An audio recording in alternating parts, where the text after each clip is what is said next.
Hey, everybody. Welcome to the Uncultured Cinematic Universe. Here we discuss your favorite movies of all time, as well as the ones that got away. We look at classic and iconic films from two perspectives, that of the diehard fan and that of the uncultured, who's never seen it before until now. We're your hosts, Joe and Justin, here to act as your guides, playing part as both the fellow enthusiasts and the ignorant and uncultured. Today, it's time to free your mind and shake those tail feathers because we're talking about the unlikely 2000 blockbuster hit Chicken Run. I can't wait to fully understand just how much of a blockbuster this was. Have you done any digging into how much money this made and stuff? Absolutely not. So I know you kind of poke around in some of the things for the movies. I don't, Mm-hmm. because I don't want to unearth anything that might be like a bombshell that you want to drop on me. Yeah, you famously, this is going back into Justin and Joe history. You used to not watch trailers for things I because you didn't did. want to spoil them. Is that still a practice that you uphold? That's not. So like my movie going habits have changed. Uh-huh. Rarely get a chance to go out and see a new film. Right. Otherwise, The habits are that they don't exist they don't. anymore. Yeah. Yeah. Habitually, they don't exist. Yeah. So, if I see or read any inklings about a cool movie that's coming out that I want to see, um, now I'll just go ahead and just watch the trailer just to like get that initial endorphin hit, and then like I know that eventually at some point I'll watch it. I mean, we're living in the golden age of Barbenheimer right now. What are your thoughts? Are you excited to see either Barbie or Oppenheimer? I really do want to see them, if nothing more than just to fully celebrate the insane uniqueness of having both of those movies out at the same time, Mm-hmm. and how there is just fervent, hunger on all sides to go watch this movie. Both of them, really. People are throwing around the word monoculture. We are a society once again that is obsessed with going to the movies. We're all talking about the same thing. You go I on know. Twitter right now, every other thing is Barbie and Oppenheimer. The last week and into this week has all been you see all the memes, you see all the t-shirts that are coming out, and I think I want to just buy a shirt just to Mm-hmm. commemorate, even if I don't go see them in theaters, which I probably should, so I can share that unique dumb history with my daughter later in life. Aw. Like, you remember the Barbenheimer of 23? I was there. Shut up, Grandpa. Go take your You're pills. drunk again, Grandpa.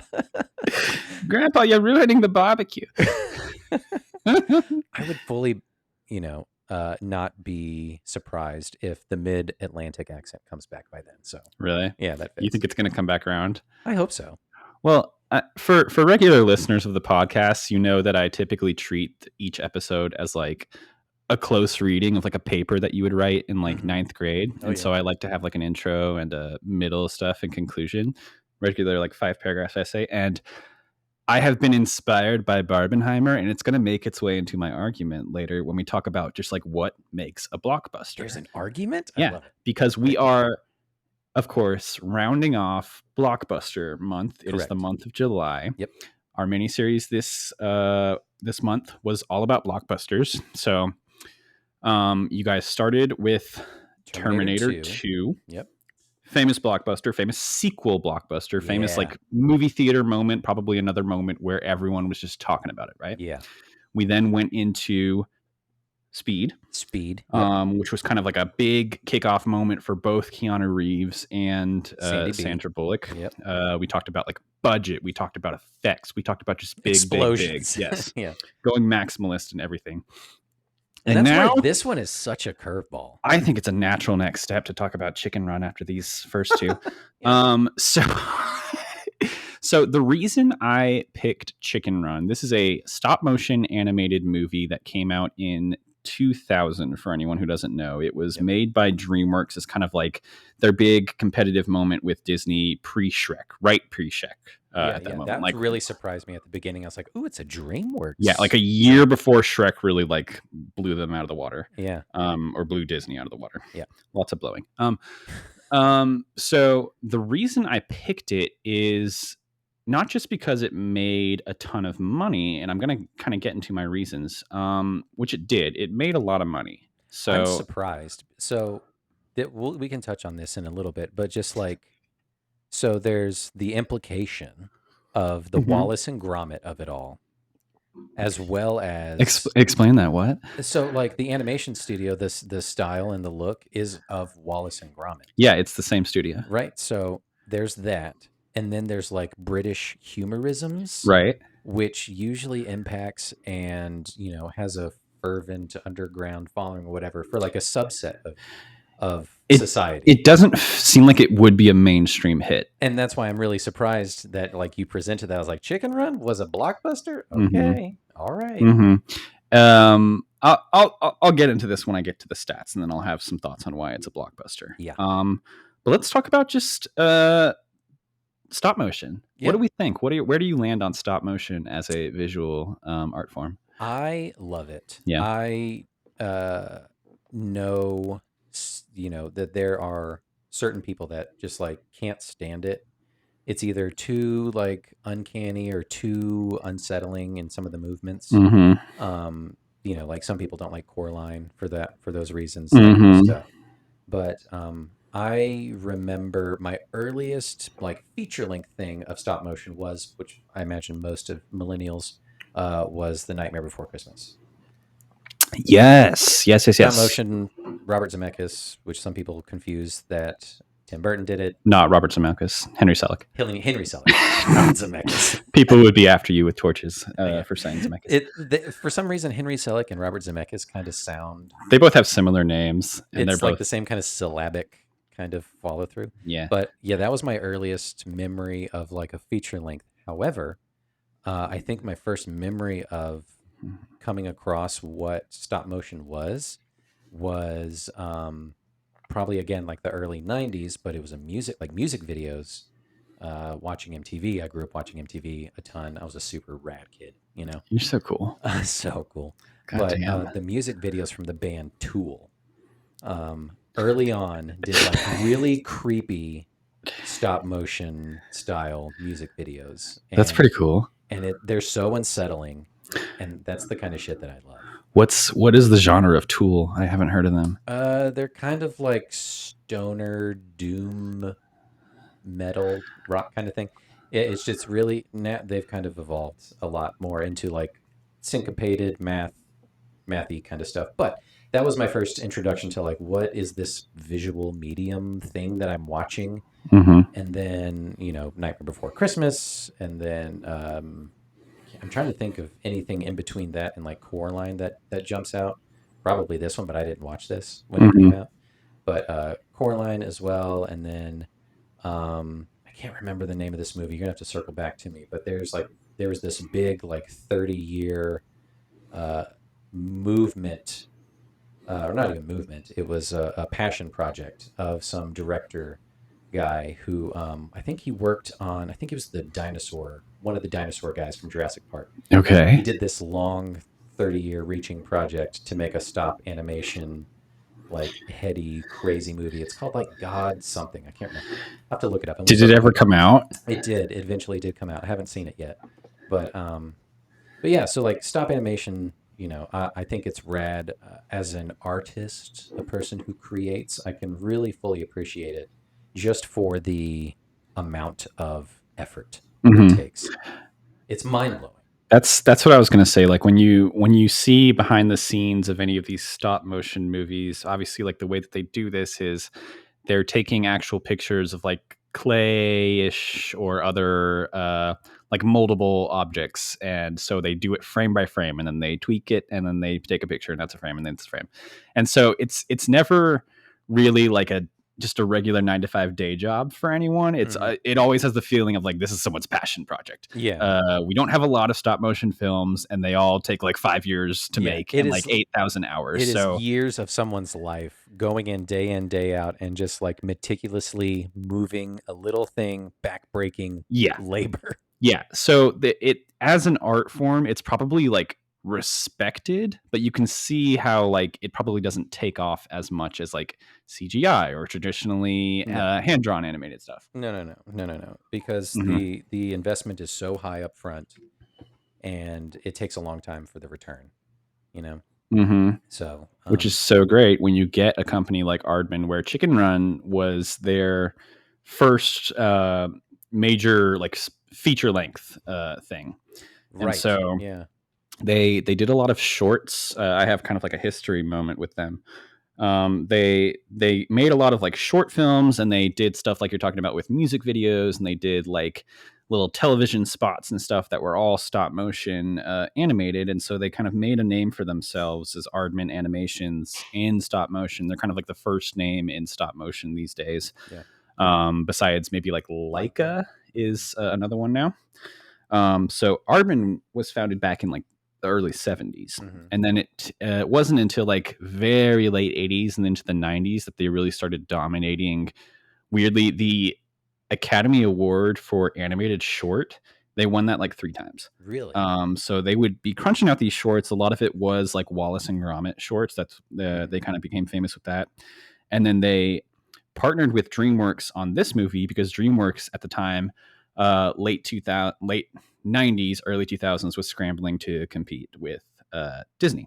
And so Disney in that era was releasing. In 2000, they had Fantasia. They had Dinosaur. Did you ever see that?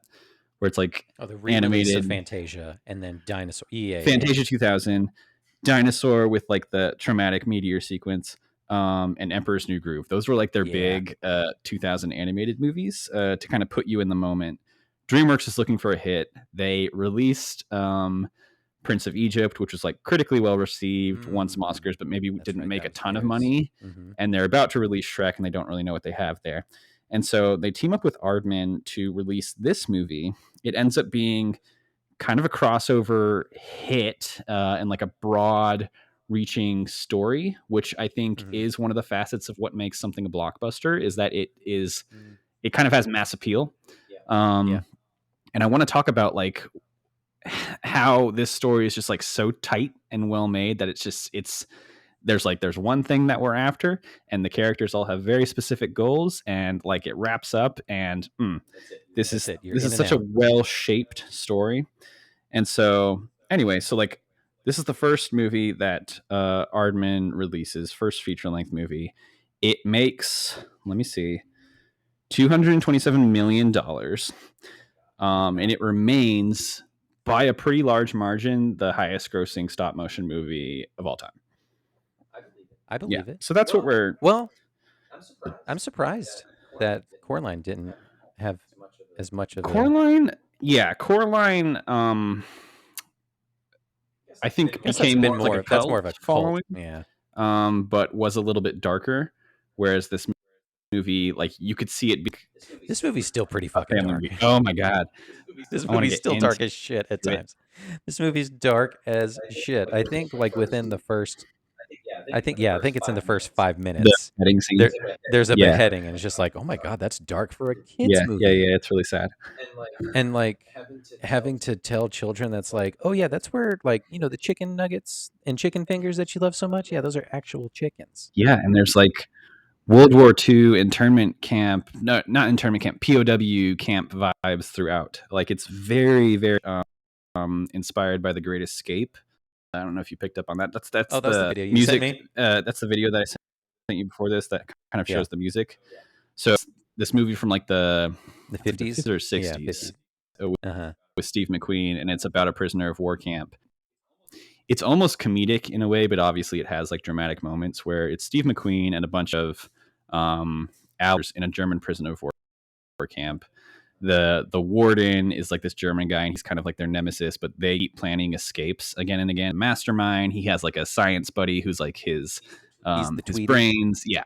And so they escape in all these like crazy ways. It ends with them all escaping and kind of scattering, and like some of them make it and some of them don't. Is Mel Gibson also in this one? No.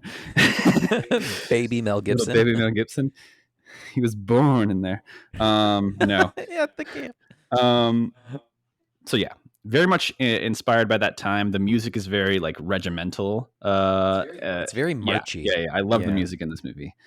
Let me see. So Aardman's first feature-length production, bought by DreamWorks, pre-Shrek, heavy inspiration. What was your knowledge of this movie going into it? Like, what did you know about it, and what really surprised you here? So,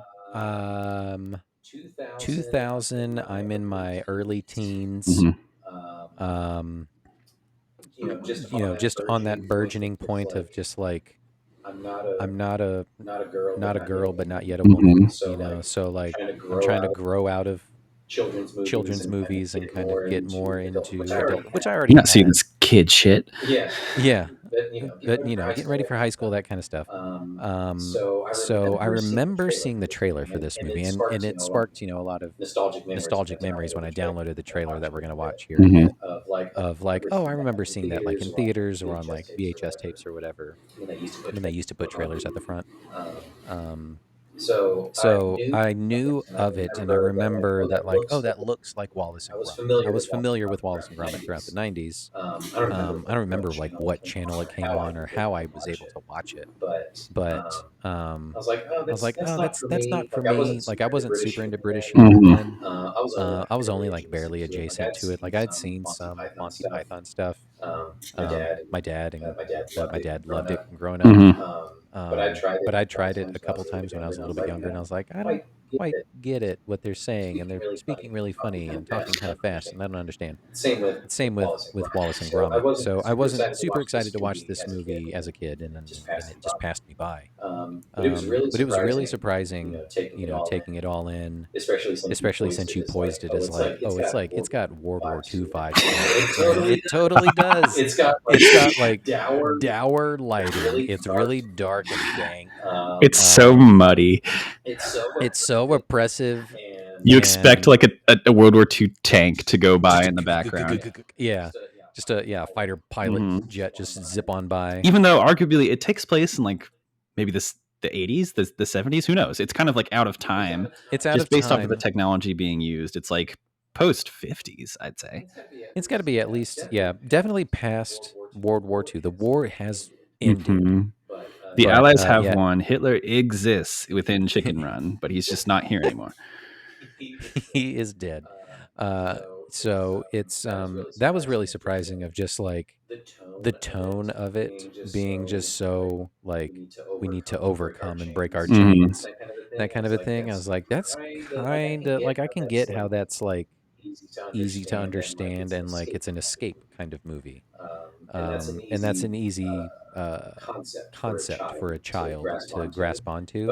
But like reading into it as an adult is just like, oh, that's kind of dark. Hmm. Like they are literally escaping death, Yeah. and they can see it and they know it's coming A for death them. that is very much like in the foreground in the first 5 minutes of this movie. Yeah, and so that really threw me off. It's just like, oh shit, this is one of those kinds of movies. But I and that's part of my big thesis for like what really makes a blockbuster. It's just it's clear stakes. Like we talked about this with Speed. It's such a contained story. yeah, This it's a is kind mhm. of similar in that way. Like this whole movie takes place within like a chicken coop, really. Yeah, Like there's not a a lot of set fenced pieces. in like paddock or whatever we're gonna Hmm. call it. That looks like a prisoner of war camp. I love the way that they design this. If you look in some of the earlier shots, there's like I don't know what it's supposed to be on a chicken farm, but there's something that looks like a gunman watchtower, like on the edge of the fence Yeah. Uh-huh. that I only noticed like this time around. Like there's no one up there, obviously. But they really make it look like the Great Escape, like with the individual huts and stuff. Yeah, and like the razor wire on the top of the fence, and Mhm. just like it's insane. Like it's so over the top for a chicken farm, and like the the farm owners like hate the chickens so much. It's wonderful. But they let them walk around in little They're wearing hats. They're clothes. wearing clothes, yeah. Chicken clothes and I love unique like clothing. the magical realism that happens here. There's just like certain things that are accepted in this. They're like absolutely like talking within earshot of the people. Yeah. At the end, there's kind of a Toy Story moment where it's like, does the farmer realize that they can talk? Yeah. Like it becomes a thing. I said that to Ryan last night. I was like, do they understand that Yeah. they're speaking English? And and she's like, no, that's probably just like Mrs. Tweedy's like talking to them at the end. Like she's yeah. like, I'm gonna Oh bake you into God. a pie. I can't wait to get to the ending. I bet this is not how you thought that movie was going to end. No. Yeah. Okay. I definitely see where you're coming from with like the British of it all. I think if you watch something like Wallace and Gromit, especially the earlier shorts, like very like heavy British material. Yeah. And then I think one of the reasons that Chicken Run was able to become kind of like a crossover hit is that it does deal with like fish out of water American type in the middle of all of this British mayhem. Happens to be Mel Gibson, I was but that's fine. surprised by that as well. Yeah. Oh yeah, did you know much about like the voice cast going into No this? idea. None. Yeah. So we had to keep pausing and looking at the thing on Amazon. Be like, who's that? Who's that? Mm-hmm. So Yeah, it's a bunch of British actors. There's some people on here from like Absolutely Fabulous. Have you seen that before? mm-mm. British But TV I'm show. familiar with it. Yeah. Check it out. It's got some Harry Potter folks. Some Harry Potter folks. So Umbridge from Harry Potter, Yeah, Imelda, whatever the Imelda fuck. Yeah. is Bunty. And then I didn't realize this until the very end. The lady who plays Rita Skeeter in Harry Potter is Mrs. Tweedy. Oh, that's fun. Okay. Women's touch. But yeah, so my touch point with Chicken Run is that I saw it in theaters and it exists in like a very much of like a launching era for theaters for me. Like I have like an early Joe theater experience era that stretches between like, we talked about how A Bug's Life was like the first movie I ever saw in theaters. So a little bit beyond that, you get into like 99 where it becomes like Star Wars Episode 1, right? So Phantom Menace. I have a clear image of that. Then you get into 2000s where it's like Emperor's New Groove, Lilo and Stitch start to get a little bit more Disney-fied. Then right back into Star Wars Episode 2. And then the next few years of that, it becomes like Lord of the Rings were huge for me and my household. Yeah. And then it kind of caps off with like the first Pirates of the Caribbean in 2003. Mm-hmm. And that kind of opens the door for more of like an adolescent into teenage years theater experience. Yeah. So Chicken Run is very much like at the core of those early years for me. That's awesome. And I remember seeing it in theaters, and I specifically remember like the marketing campaigns that went along with this. And this is another one of the pillars that I want to talk about of like a blockbuster movie is like the multimedia experience. Omnichannel. In college, we talked about this term called transmedia, where it's just like you're occupying so many different like runways of media and trying to like promote or get a single message across. And so the thing I remember about Chicken Run is specifically Happy Meals. There was a whole campaign with like building the plane that they eventually build in Chicken Run. So there was almost like a Transformers component to it, where like you would get like a hut, and if you get enough of them, you get one that would like become the wings, and you get like 3 of them together would become like the body of this plane, and then you have like individual pieces. Yeah. I remember that as a tie-in, and so. I was gonna say if you go fast food, I was like, was this the birth of Burger King's chicken fries? Anything with like a chicken food tie-in, it's like hell immediately for this movie. Yeah. God.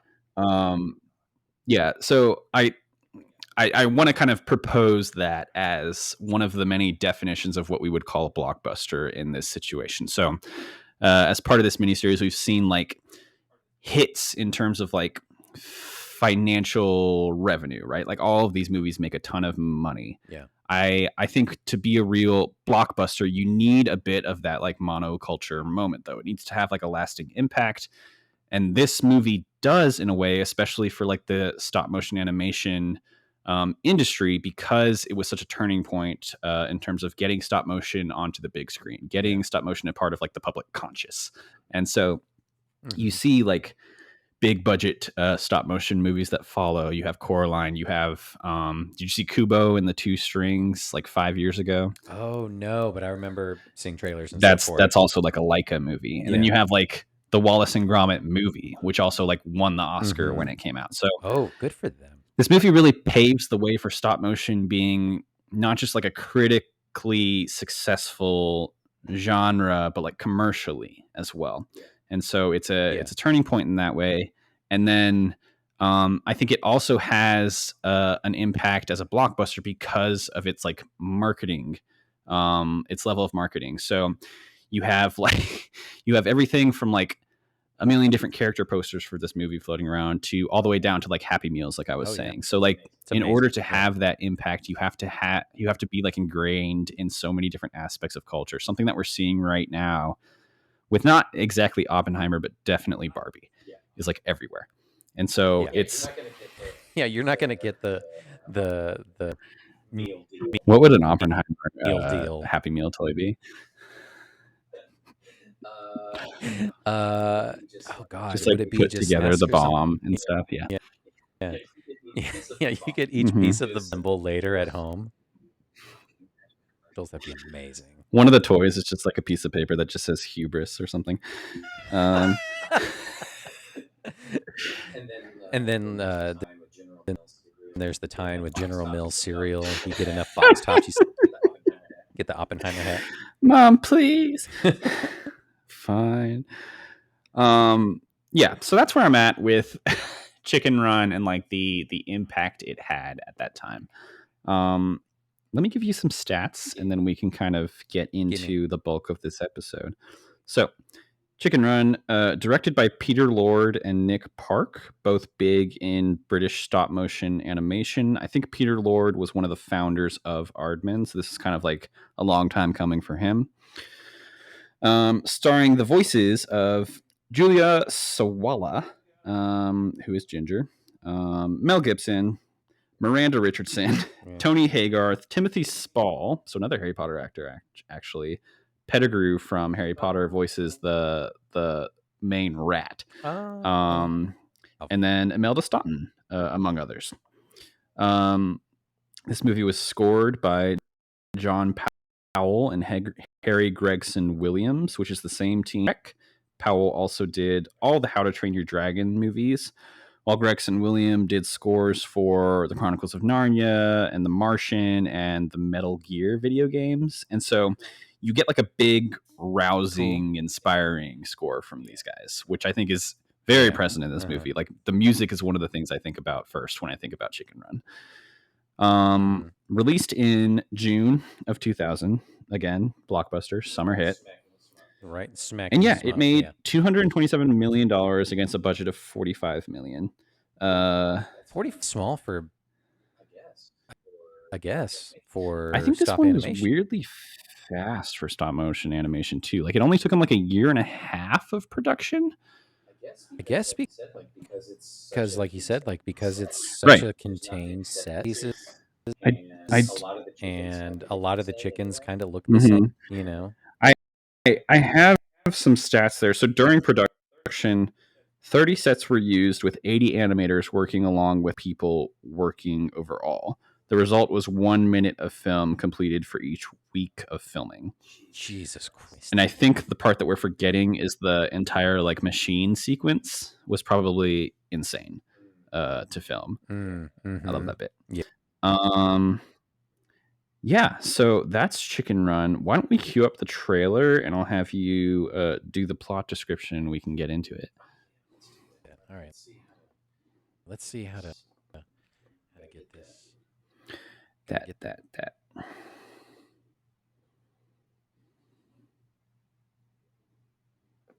don't you mute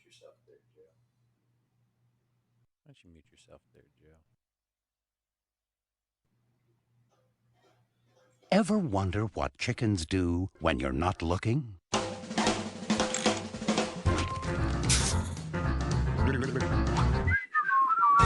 Operation Cover Up! No chicken escapes from Tweedy's farm! We've got to get out of here.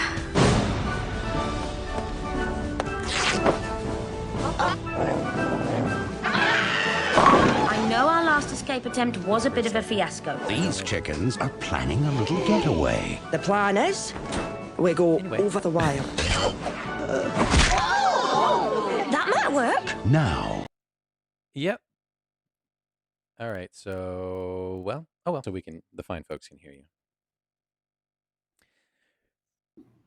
It's taking a while. There we go. Technical difficulty. That's the trailer. That's largely what the trailer is. I mean, you can kind of imagine what's happening there. You can Imagine it's large bits of the movie in pieces to get you excited to That is how Webster defines a trailer. trailers. Why don't we fill in the blanks then, and you give me a 1-minute plot description here. Time. Do you want me to keep time?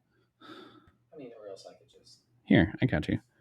I mean, or else I could No, I got it right here. count to 60 out loud. Are you ready? Yeah. Okay.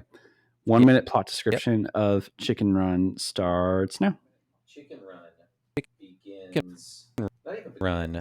begins, not even begin now. This chicken farm, their leader, and she wants to escape so bad. The Tweety, she's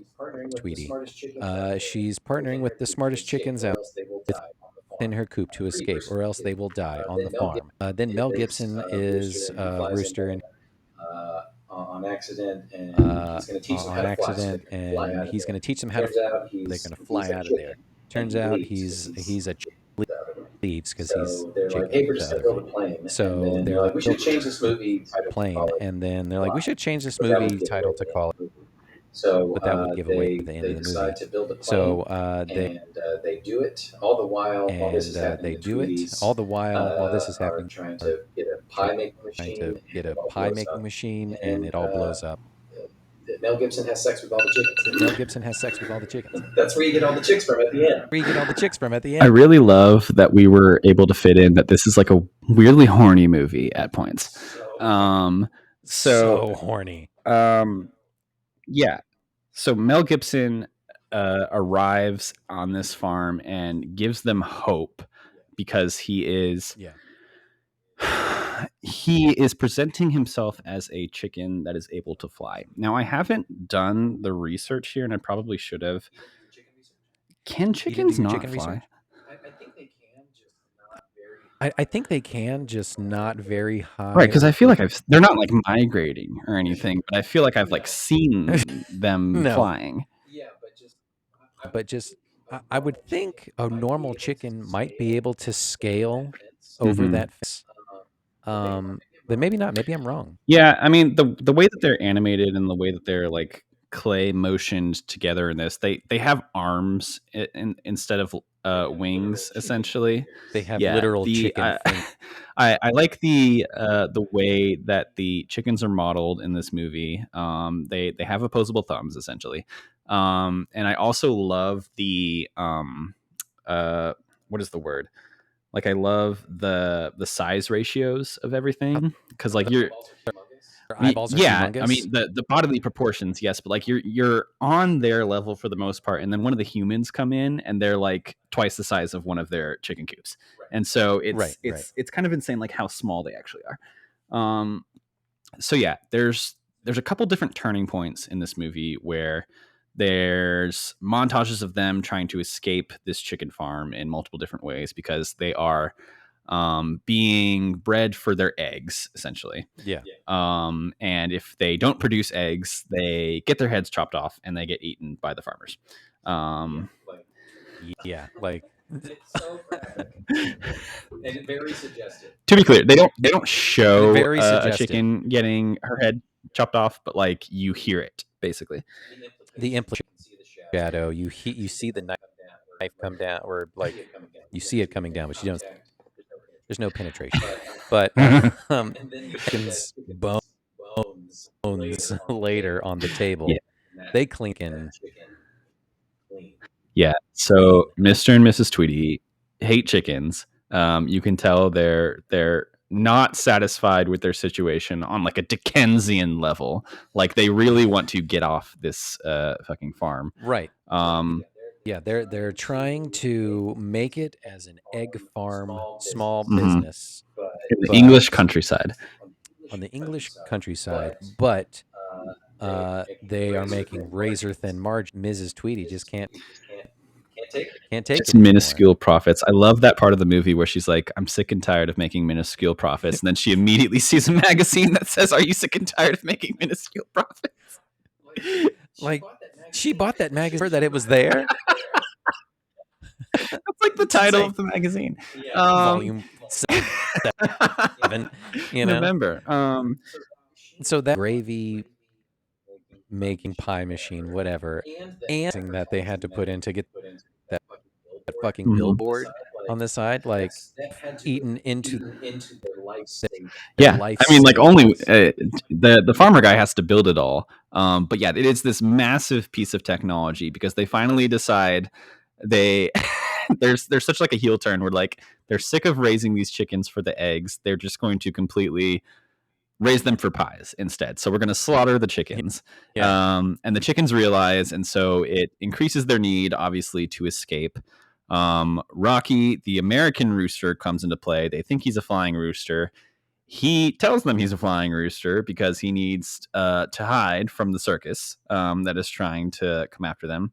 And so another montage of them trying to learn how to fly in exchange for hiding him. They're all going to get out together. He develops a relationship with Ginger, the ringleader of the chickens. The contention is thick in this movie. Yeah, the horniness comes into play where it's just like this is a farm full of hens who are kind of seeing an eligible bachelor for the first time, and they all want a piece. He's hot cock, and they want it. Yeah, and then the big dramatic moment. Did you see it coming? Where it's like he actually doesn't know how to fly, and he can't stop lying anymore. Yeah, I knew that he was hiding a secret. I just didn't know what the secret would be. I was like, okay, they can go a couple different ways. Either he doesn't really know how to fly, but how did he get there?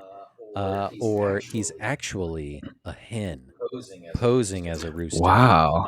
I know that's kind of where I jumped to. I was because he kind of looks more like a hen than he does look like Fowler. The other. There's one older rooster. Yeah, he's got the waddle and he's got eyebrows and stuff like that. The implications of that would have been wild. I didn't even consider that. Wow. That's 100% where my brain went. I was like, oh, that's what's on the bottom of that poster that she finds. It's like the flying hen or something like that. What would they have done with that? I don't know. And it's just like, it's a trans story. Amazing. I don't think America was ready for that. But Britain was. They were brave to do it. That's kind of where, but I just didn't know what it was. But then it was just like, oh no, he was shot out of a cannon. Yeah, because he's in the circus. Like, well, then where was the fucking circus? It's on the street. Because how far? If you'll notice, like when Ginger's outside and he first flies over, like, did you see the part like right before that happens? There's like a thunderclap explosion behind her. That's when he gets shot out of the cannon, and then you hear him flying over. So he's part of like an act where like they shoot chickens out of cannons. Apparently, that was a thing back then. And so they realize he's shot out of a cannon. He runs away and kind of abandons them because he can't face his guilt. And they become determined to enter the third act of this movie, which is we're going to build a transformer plane. It's just like that they kind of teased it along the way of like the Scottish Mac. Mac. Yeah, the Scottish thing, the genius. The tinker. You know, they keep building catapults and little mechanisms, and then they supply them with exchange for fresh eggs. It's very much like a classic like heist framework, except they're breaking out instead of breaking into something. You have like you got the leader, you got like the mastermind, the strategist, you got the brains, you got the muscle, you got like the comedic relief, basically. Dimwit. Babs. Oh god, one-liners. Who when the one chicken is taken off to be beheaded, she asks if she's going on holiday. Like I imagine that's a lot of like American children's first introduction to like vacation versus holiday. Oh yeah, very very British terminology in this. Amazing. So the claymation bit comes into play in interesting ways in this movie. So I think there's like a level of texturing in this movie that you just can't really get through CGI. Oh yeah, especially because this is such like a grimy movie in certain ways. Like there's so much like mud and stuff. Like there's actual clay that they're walking around in. And so it's really able to like shine as a medium there. Yeah, I noticed that in the scene where they like show the fence with the spoon, and like how they digged out, and I was like, oh, that's just a lump of clay that they. It looks just really good. in. Yeah. So I really like how grimy the encampment looks and how their huts are designed. I love the pie making machine sequence. So there's this massive like Rube Goldberg-esque machine being built in the barn next to the chicken coops, essentially. And Ginger gets taken. Rocky has to go in and rescue her, and so they end up going through the guts of this machine in like a claymation format, and essentially like it's a pie making machine. And so there's like vegetable and gravy all over the place. It's insane, the just the sheer mechanics of that entire machine. Like it's got the dough and the vegetables and the gravy and a giant oven and conveyor belts for days and the gravy pressure gauge. It's all real. So like how much of that was like in miniaturized form? How did they fit the camera into all of those places? Like I wonder if you're working on a stop motion movie, are there moments where you kind of tweak it a little bit with CGI? Because there were actually moments in this movie where you could tell, I think it was in like the dancing sequence, that maybe they kind of blended some frames together a little bit with some of their movements. They looked a little bit more blended as opposed to like stop motion-y. It was like the lightest touch, but it's interesting to think of that being like a discussion of like how much CGI touch-ups can we make to this? Maybe not even like CGI, like in the traditional sense of like we're gonna add in this thing, or maybe it's just like editing, motion blur. Yeah, it's just a little bit of editing. Because that scene in particular, there's a lot of motion and things going on. So to make it feel a little more easier to on the eye with a lot of characters moving, maybe they added some motion. Right, because like if you have things in stop motion that are like floating or flying through the air, or some things are moving faster than others, like everything is like a fucking math equation for like what to move versus not for every single frame that you're taking a picture of. Yeah. Crazy stuff. Why do people torture themselves like this? It's for the art, Joe. Art's not worth it. Art is dying. So, but yeah, the texture, the one thing that I had it's not even an issue. It's just like a personal preference of mine. It's kind of close to like the tryptophobia or toptophobia, whatever it is. It's like the thing with like the holes. Kind of, and you kind of get that with some of like the texturing of like their bottom half, like where their legs meet their like chicken ass, and it's like their feathers, and it's just like the stippling of all the feathers. It just like yeah, it looks gives me the ick. It looks like flaky alien-y skin in a way. I can totally see that. Yeah, it kind of looks like a pine cone in certain instances. Yeah, it kind of just gives me the ick a little bit. But other than that, like I appreciate that, just the sheer amount of detail. Their teeth are weird too. They have teeth and chicken fingers, Joe. Do chickens actually have teeth? I don't think I have a stat about that. So when a chicken speaks in this movie, each sound corresponds to a different beak that was placed on the character. And so you have like characters, and then you have like 20 or so different like beaks that are just lined up, and they would just like replace them based on the line of dialogue that they're saying. Yeah, so they probably had to like break down the sounds into individual syllables and then figure out, okay, like this is where the mouth is going to go fully circular, and then this is where it's going to be like wider, this is where it's going to be open, this is where we show tongue versus not. Chicken tongue, right? Yeah. That's crazy. Yeah, that's a common practice, just general animation stuff like that. There's all the syllabic shapes for the mouth, which is a fascinating just practice in and of itself, just to do the match, especially because these movies take years to do. So like, when do the voice actors come in and slap down their lines? Yeah, that's crazy. I guess like they would have to do it before so they can build off of that, or do they watch the animation just try to like line up the voices? I don't know.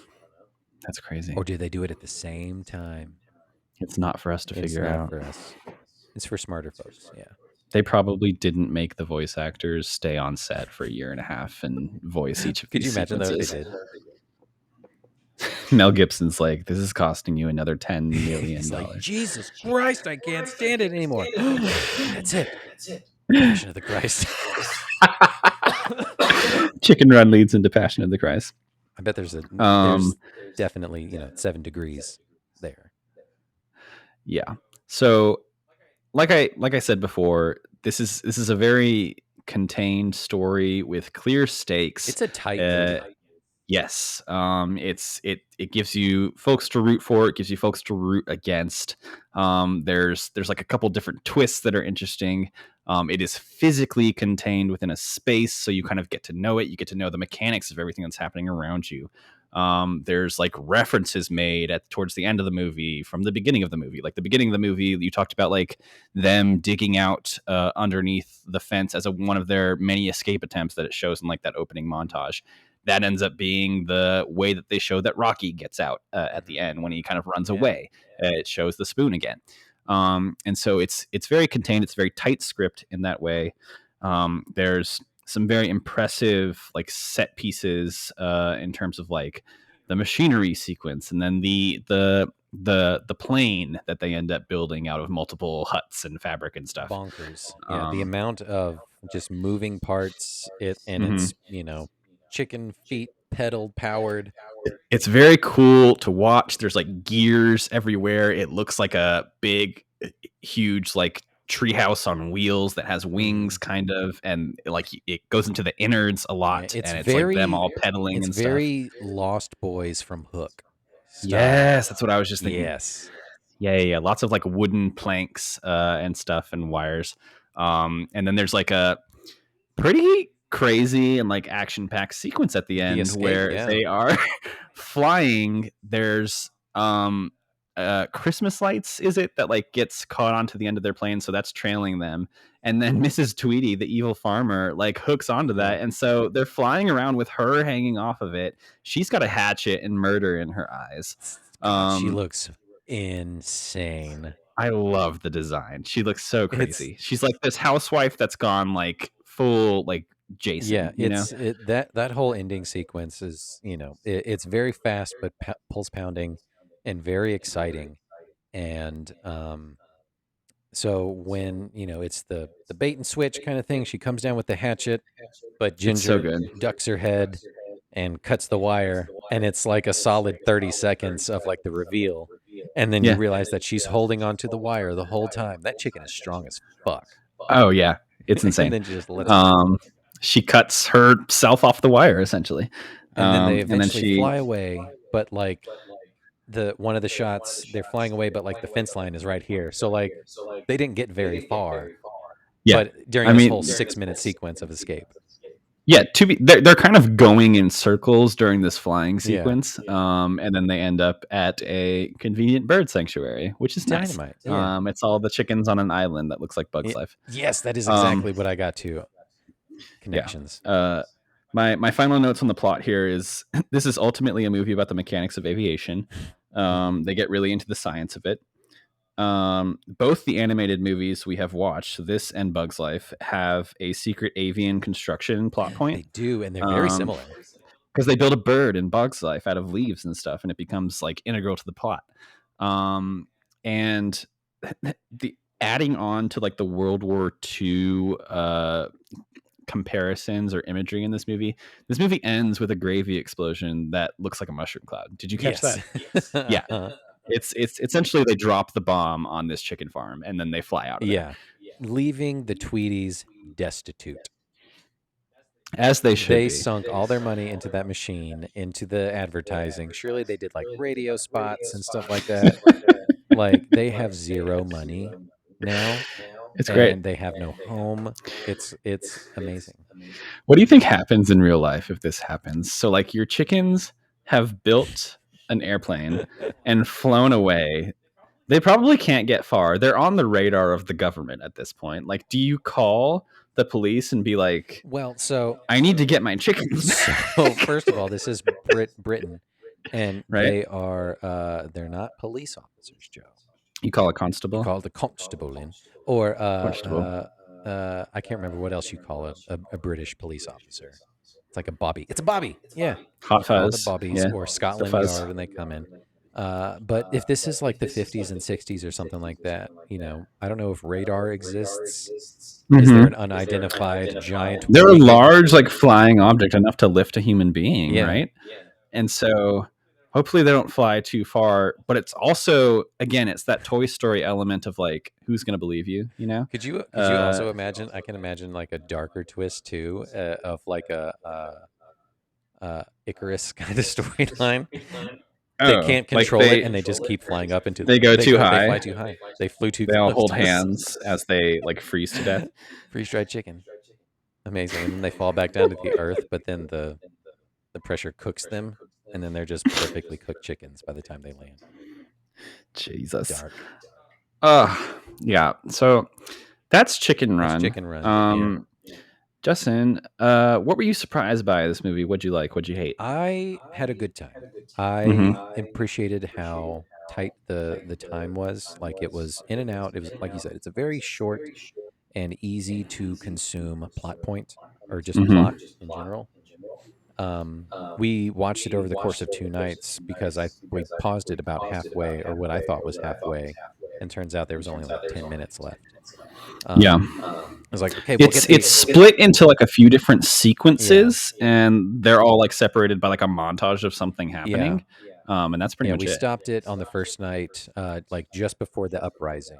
As soon as Mr. Tweedy like catches on and catches them, I was like, okay, that's a good place to stop. We're gonna catch the final third act here tomorrow in another 30-minute installment or whatever. And it's like, no, it's just 10 minutes.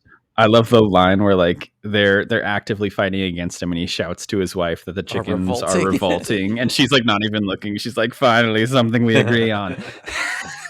I thought it was delightful. A children's movie, yes, but with dark elements that you're going to have to answer some questions on the way home. Hey, there were children during World War II. I guess you're right. Yeah. Too fucking shay. I got some notes here, and then we'll talk about our beverages that you are now out of. Oh, actually, you have some stuff to top off. Cocktail moment. Here, let me hit some notes, and then we'll do that. So I love that within the first minute, there's an actual chicken running. It's Ginger when she's trying to escape, and she's running. And I was like, oh, that's a chicken run. The title of this is confusing but you a little can't bit. call it chicken. Chickens can fly, or can chickens fly? White chickens can jump. You know, like get that chicken. Catch that get chicken. that fucking chicken. So I've never seen Schindler's List. Is this similar vibes? Don't know. I think that's a little darker. I've never seen Schindler's List too, but I think that movie more directly deals with the Holocaust than this does. I mean, this is more of a prisoner of war camp. Or is this more of like a chicken Shawshank? And it is. It's like an escape. You can kind of think of it that way, yeah. It's kind of dark. Mel Gibson, I was super surprised by Mel Gibson. Did not see that. I didn't expect an American character to show up. So when he shows up and he starts talking, I'm like, well, who's the asshole who didn't even attempt to put on an accent? Pause the movie. It's like, oh, it's Mel Gibson. And then it's like, oh, no, I'm from America. I was like, okay, all right, you get a pass. Babs the Twit chicken is hilarious. I love that she made a noose. She was knitting a noose on accident. Hilarious and dark as shit. Who gave that rooster a medal? Fowler. Like, why would he get a medal? His backstory's so confusing. So amazing. He's yeah, this old rooster who was like in the Air Force, but not really. He was in the poultry division. What does that mean? And why did he get a medal? And then I was like, so is he fucking all these hens? I don't know how a chicken farm works. Why do you even have a rooster there? I think he's there to like literally just be a rooster and like wake them up every morning. And then just goes back to his quarters. Unless you want to make more chickens. Yeah. Then you get him. I mean, he's there to have order, I guess. I guess. I'm not sure the power dynamics of a real chicken farm. It's another thing where it's like it bends reality a little bit because they're counting the chickens and like figuring out like who laid what eggs, and they know that all the chickens are lined up perfectly, in order. like people, like, and they're all wearing different like hats and stuff. Who knit those hats for them? there's like an acceptable level of like reality breaking that's happening between the chickens and their owners here. Yeah. So it if you try to dig into it too much, you can't do it because you'll hurt your brain. No.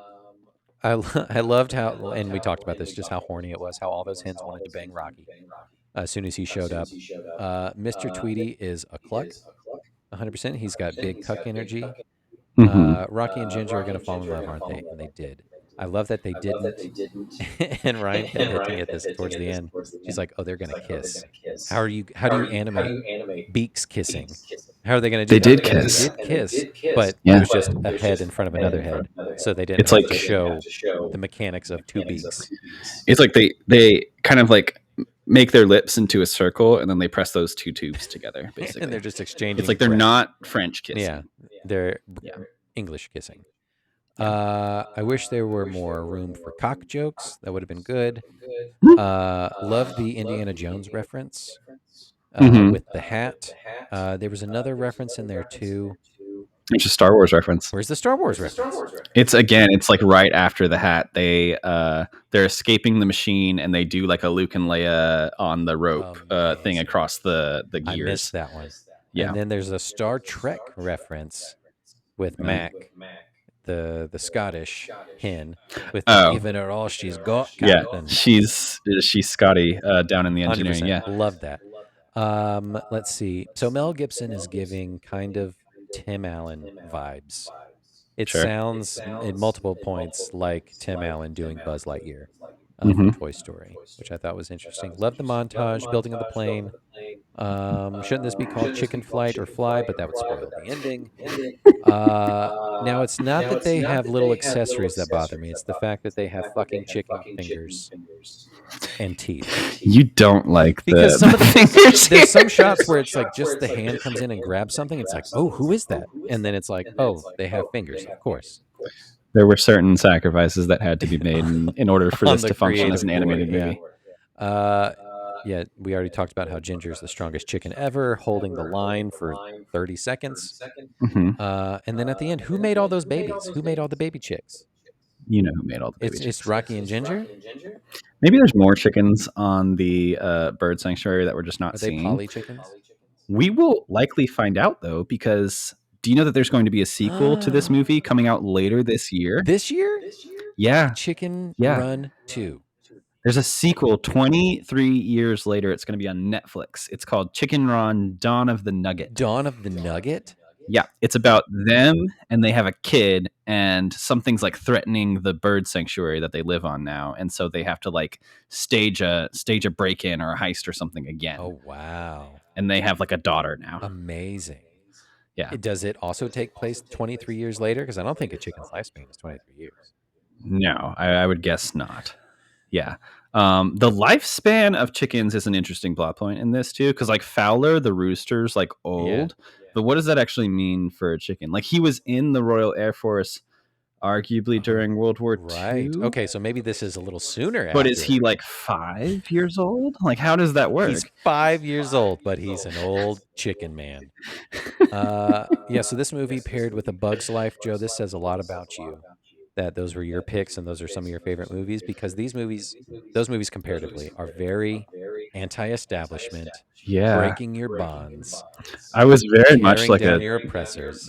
Just fight the fascists as a child. You were homeschooled. It's amazing. I was doing my part. I know. Where were you? I love it. Those are all my notes and introspections that I took during the movie. I do like that a theme of this is, we're going to like physically break out of this camp, but also that starts with like mentally breaking out too. You have to like want freedom as well as like actually physically being free. It starts in the mind. And I love the rousing speeches that are made. There's some good speeches here on par with like Independence Day, some great physical comedy too. There's lots of moments where they are all just like brawling with each other, and there's like feathers flying all over the place. Again, like it's so cool to see that as stop motion. Cheers to you, Joe. Cheers. Get to the end. What do we got going on here? This is something so delicious. I'm gonna make this again. I know. I watched you make it. I rarely remake cocktails after we make these, Mhm. but I'm definitely going to make this one. I'm calling this one a ginger fizzy cock. I wanted more cock jokes. So first and foremost, the base spirit in here is homemade gin that Ryan and I made. Home. Pause. Pause. Everyone, pause Walk your me through podcast this. right now. Okay, so little backstory. A couple weeks ago was our 4-year wedding anniversary, and the theme gift of the year. There's always like a theme for each year. Okay. It's like paper, cotton, string, whatever. Yeah. This year, the 4-year anniversary is fruit and flowers. Okay. So it's like, do you get them like a fucking edible arrangement? Yeah. Pass. But what is fruity and floral? Gin. Gin, We baby. like gin. So you can make your own gin at home. There's little kits online that you can buy that has all the botanicals and shit in it. Juniper berries and stuff like that. And you just get a base spirit of like cheap vodka. Right. I was going to ask, like, where does the actual alcohol So gin is come in? essentially infused fancy vodka. Oh, is it Yep. really? It's not a unique thing. Okay. That's why most gin tastes the same. It has the juniper berry. That is the core. Tastes like twigs, yeah. Kind of like twigs, right? No. It's that floral kind of scent. So that is the base spirit in here. This is a ginger infused gin that we made. We made a little small batch, some lemon juice, little honey syrup, and an egg white because chicken, and then topped with club soda. It's really nice. Yeah. You said it tastes really good? It tastes so fucking good. You can taste the honey, and the lemon is real nice. The foam on yours has really like maintained its complexity. And its composure. I had consistency. I knew I wanted to do something with an egg. Mm-hmm.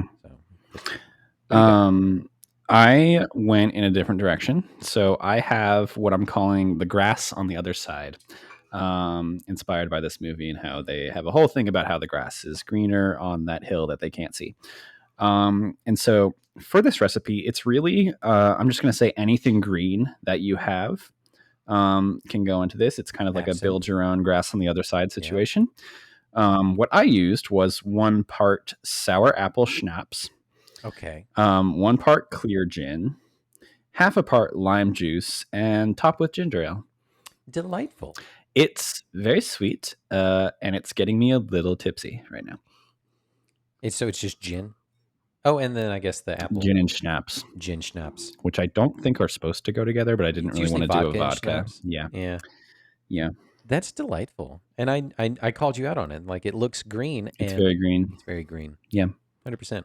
Yeah, very nice. That's amazing. Some closing notes before I get you into this game. I think I really only had notes on Aardman Animations. So they partnered with DreamWorks to make this movie. That partnership continued with they ended up doing like a CGI version of stop motion. They made it kind of look stop motiony with Flushed Away. Did you ever watch that? No. It's about like the rats. Yeah. So they did that. And then that was in like the mid 2000s, and that wasn't really a huge success. But now Aardman is a little bit back to their roots, and so they're making movies called like Shaun the Sheep, and its sequel. So those have received critical and commercial praise. So they're going strong. Love that. During a time when you might not think stop motion would be, and they are reprising their huge. roles for Chicken Run. Also, Chicken Run. The movie will be stop motion. There's going to be different voice casts with it. Sure, it's not like Mel Gibson again. It's actually the guy who plays Shazam is playing the Mel Gibson role. Zachary Levi. Yeah. And the ginger character is going to be Thandie Newton, so Westworld. Okay. Yeah. Cool. And then Bella Ramsey from Last of Us is their daughter. Amazing. Wow, that's a stacked cast. Yeah. They got a lot of people. Even though like the jury's out on Zachary Levi now, right? We're kind of not with him at the moment. It's It's fine. I can't remember. I can't remember what it was. happened. Yeah. The vibe is off vibe there. is off. I can probably look it Yeah. up. There's like Christian vibes. Was it? I think so. No. Hunt them down. No. Justin, are you ready for a little game? So you sent me this game. You said, fuck it. It's called Chicken Fun. I will. Can I confess something? Yeah. I know. So the way that we do this, listeners, is like I'll send Justin the name of the game that I am proposing, and then he'll build this like really cool and original animated video sequence off of that. I sent him a game name called Chicken Fun. Did you change it? I didn't really know what to do with it. And so our game will be a lot of fun, and it does fit the theme because we're talking about Chicken Run. It's not really about chicken. So it's fine. Damn it, Joe. I made a video and everything. We'll see if the video works. It says though. Chicken Fun. All right, Yeah. let's see what this does. I'm gonna mute Okay, myself. you Here mute we yourself, and I'm just gonna stay on here with the folks. All right.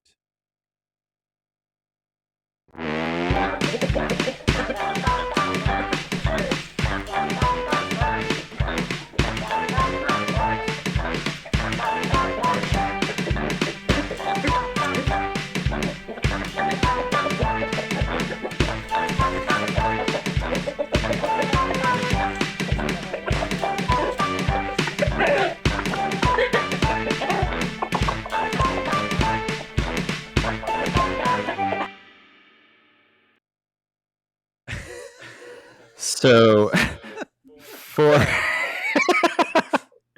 those of you listening at home and not like watching on YouTube, Justin essentially just made a Chicken Run version of the Parks and Rec intro sequence. So I knew there had to be. So you sent me the final musical bit of The Great Escape. The Great Escape, yeah. And you're like, this is the vibe 100%. I was like, all right, so it's kind of marchy. There's like horns and flute and stuff. So like I just kind of composed something. And then I was like, all right, I need to add some bocking at the background. So I think you nailed it. duplicated the instrumentation with bocking. And then I was like, you know what? This sounds a lot like the intro to Parks and Rec. So I found a generator, built a thing. Oh my God. I truly enjoy all of the original content that you make for this podcast. We're really going to have to release like a 4-disc like special box Definitely set of like all of our game intros. So that's Chicken Fun. Thank you again, Justin. Let me explain to you what this game is going to be. Not about chickens. Not really about But it chickens, is fun. but more about like the Blockbuster theme of the month, and specifically like modern blockbusters as they're happening maybe right now. So in honor of Barbenheimer, which is the phenomenon we are still in the middle of Barbie and Oppenheimer being released on the same day and creating kind of like a swell of audiences seeing them both as a double feature. I am going to give you a series of portmanteaus, so combinations of two different movie titles here based off of movies that we have covered on this podcast. So the way this is going to work is, are you following me, Armin? Yeah. You know how Picking this up what is. you're putting down. So I'm going to give you a name like Barbenheimer. You're going to tell me what movie that we've covered on this podcast that it's referring to, and then also what movie released on the same day as that movie it's also referring to. Okay, so it's one that part people could have seen as like a double. Okay, so it's one part, one movie we've covered, and another movie that we haven't covered that came out on the same day. That we haven't covered came out on the same day. Oh, So, this is amazing. for example, if I say June 23rd, 2000, Me, Myself, and I Run, that would be Chicken Run Me, Myself, and Irene. and Me, Myself, and They I came Run. out the same day? Yeah. Wow. Yeah. We're going to learn a lot about like counter programming in this. This is good. Okay. So I have eight line items here, and we're just going to go through. Let's do it. And we'll see how many See you what get right. Okay. Are you ready? So ready. To play Chicken Fun. Yes. And we're going to have fun. All right. Number 1. So June 30th, 2006, The Devil Returns. The Devil Returns. Okay, so it's The Devil Wears Prada. That's one of them. What returned in 2006? Return of Jafar. Nope. That. I'll give you one hint for each of then these. I'll take that hint. Superhero. Superman Returns. Superman returned in 2006. Yeah. So it's The Devil Wears Prada and Superman Same Returns day. came out at the same Amazing. day. Yeah. Worlds colliding. Yeah. it. Okay. Number 2. February 16th, 1996. Happet Treasure Islemore. One more time. Happet. February 16th, 1996.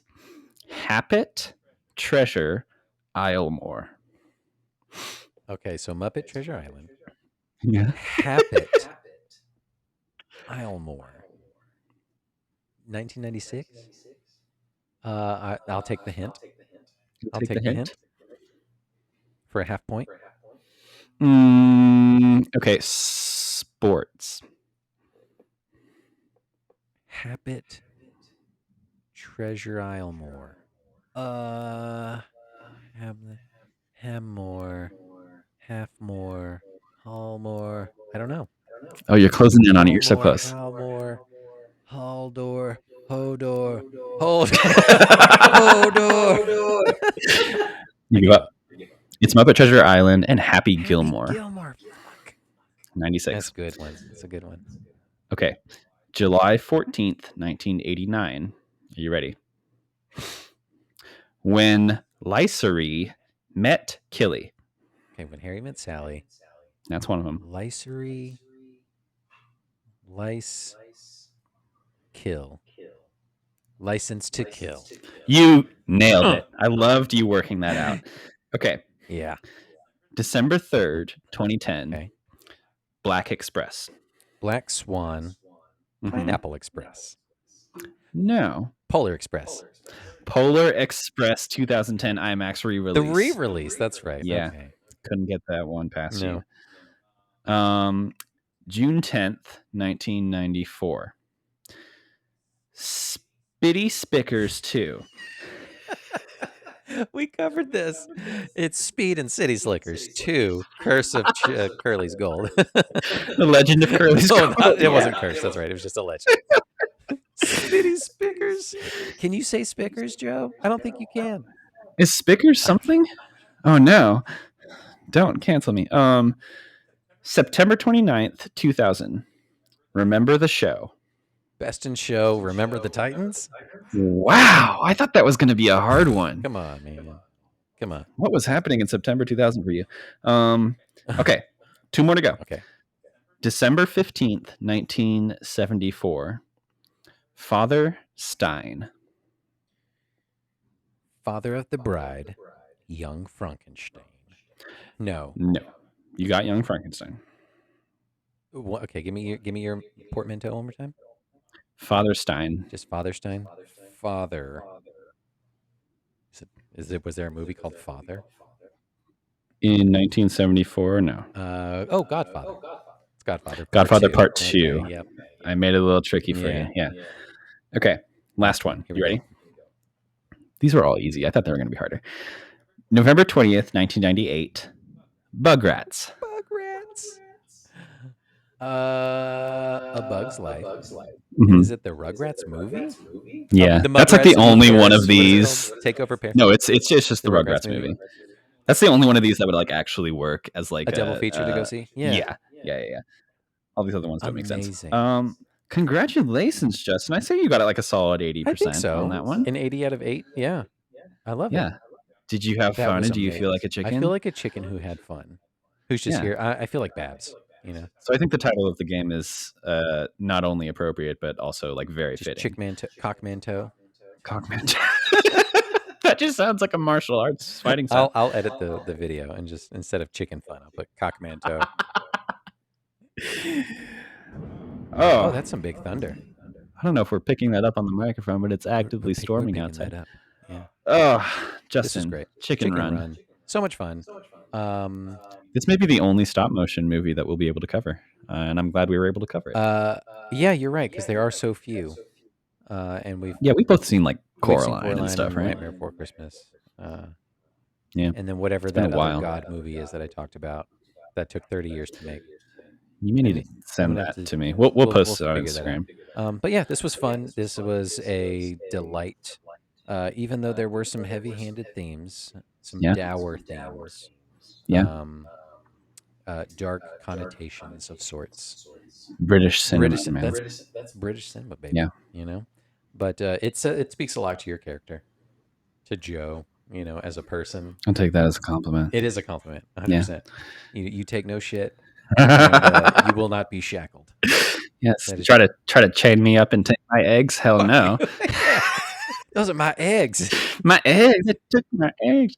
Why don't you tell listeners about where we're headed in the month of August? Guys, we're gonna take a vacation next month, and not just the kind that Joe likes to take at the drop of a hat. We're doing for August. We're gonna do the theme of summer vacations. It is the tail end of summer. You know, a lot of people are going back to school and kind of stuff. So we're trying to capture the essence of travel, of excitement and Just things like that. The family packed into a car. Yeah. You're in like a new exotic location and you're finding love a little bit. Yeah. These movies involve packing a bag and then exploring yourself as well as new lands. It's coming of age, but it's also just coming into yourself. And in the case of the movie, just coming. Yeah. It's great. So we're gonna do my movie first, and we're gonna do Forgetting Sarah Marshall. I've never seen it. So much fun, and it takes place in Hawaii. How fun! I do know about the seagull dick, which I am excited for. Yeah. I've never seen it, but that's the one big thing I know about this movie. It's modern. It's good. Yeah, but so we're gonna do that, and then Joe's gonna close it out later in the month with his pick, and then who knows? After that, it's September. It's our 1-year anniversary, and we're just gonna do something. There will be cake, I think. It's the paper anniversary on camera, Aww. or cupcakes. This would be great. That's like a cocktail.